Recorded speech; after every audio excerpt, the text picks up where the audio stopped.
Welcome back to Phinys Garage. It's Gray, and today we're going to be installing the carpet on the 99 Montero. Whenever I picked this car up from Tennessee and brought it back to Texas, the first thing I did was buy carpet for it. I've had the carpet out of the inside of this car for quite a while because I've had some work to do. We had some rust work we had to do over there. We had some rust repair work we had to do over there in that back corner over there. Mainly because I think maybe this door didn't close all the way, so there was water getting in and creating like a terrible mess over here. Took care of that. We're all good to go. What has been keeping me from putting the carpet back into this car, aside from like those rusty areas I had to repair, was the fact that these windows roll down, but they didn't roll up. Meaning water can get in here. I didn't want to put new carpet in this car if the windows don't roll up, because then it's just gonna like get the car all soggy, gross, moldy, and we'll be back to square one where we have a terrible looking carpet. The plan originally was to swap the battery from the 99 into the 96 parts car here and see if it turns on. Well, it in fact does turn on. The windows all work. Well, except for the passenger side. It doesn't. I think it's a switch problem because the switch over here doesn't work and the switch over there doesn't work, so I doubt it's the window.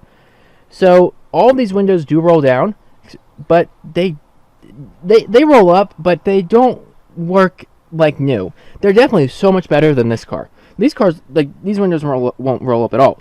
These ones will roll up, but they're kind of slow doing it. And I figured, well, they're probably going to go out eventually. So instead of going through all the hassle of taking them out of this car and swapping them over to the 99, with the knowledge of, hey, they're probably going to go out in a few years, I thought, let's just buy all new window regulators and motors and put them in this car. We got brand new 4 set of window motors and regulators for this car. They've already shipped. They're on the way here.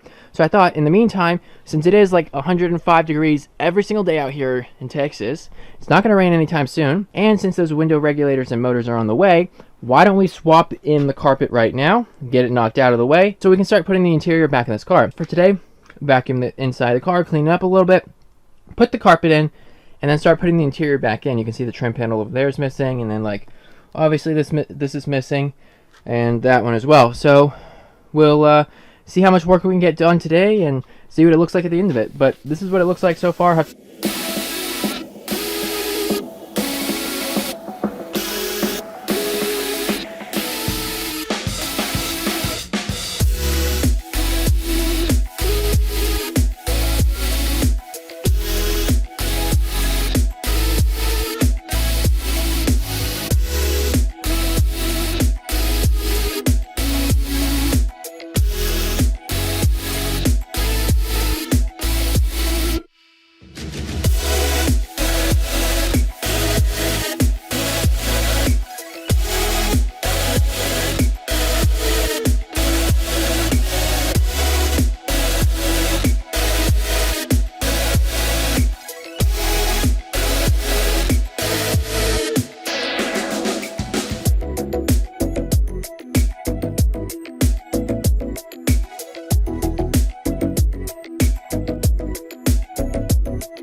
It's all wrinkly here.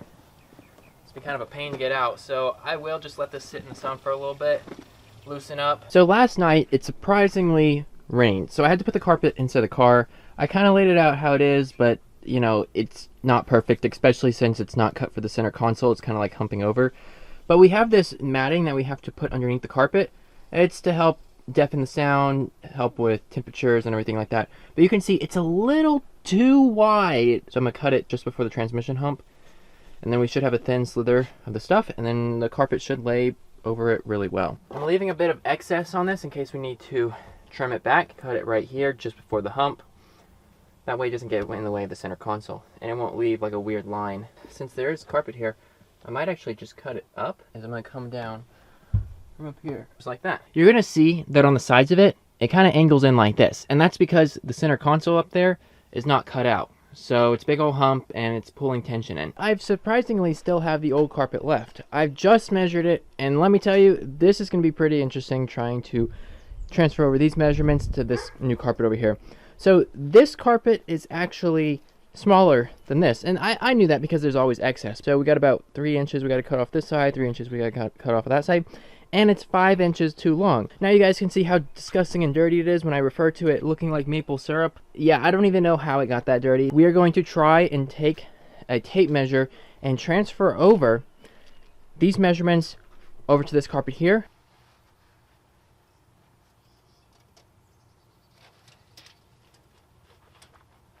So it needs to come about 43, but since it's 5 inches longer, we'll still cut it 43, but we may have to cut it back even further, but we'll see. It goes back almost all the way to the back here.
The carpet is in the car, except for, you know, the side over there, which I still have to trim up, and where you put your feet. I didn't trim that up, mainly because we still need to add in that sound deafening material. This is the material right here. It's about 1/4 inch thick. It's some pretty heavy duty stuff. I've got the driver's side carpet pulled back and that sound deafening material laid out. I'm going to take some scissors and I'm just going to cut out this piece here, so you'll basically just peel this back like a tin can. Since I ended up cookie cuttering this piece of carpet here, now everything sits level and flush. Before, there was a big old hump here and a little bit of like wiggle room on the side here because of this thing in the way. But now, whenever I lay this carpet down, it should lay pretty flat. And there we go. We got the sound deafening material installed and cut, as well as putting the carpet back over the top of it. Now we just need to wait until it gets a little bit hotter outside so the carpet can relax and conform into place. Then I'll be able to trim the edges and where you put your feet. Then we can install the interior trim back into the car. I can't believe that the original color of this carpet was like a light silver. It's almost like the two-tone color of the car, and then they had like the tan leather seats, so it kind of matched the exterior. But look how disgusting and dirty it is. It is terrible. I'm so glad that I replaced the carpet that's in that car with a darker tan that kind of matches and goes with the car, because this dirties so easily. Personally, I like this caramel color carpet look. It's kind of classy. Thank you guys for watching today's episode. If you want to see more videos on the restoration of my 1999 Montero, consider subscribing to the channel. But until next time, I will see you later. Have an amazing day.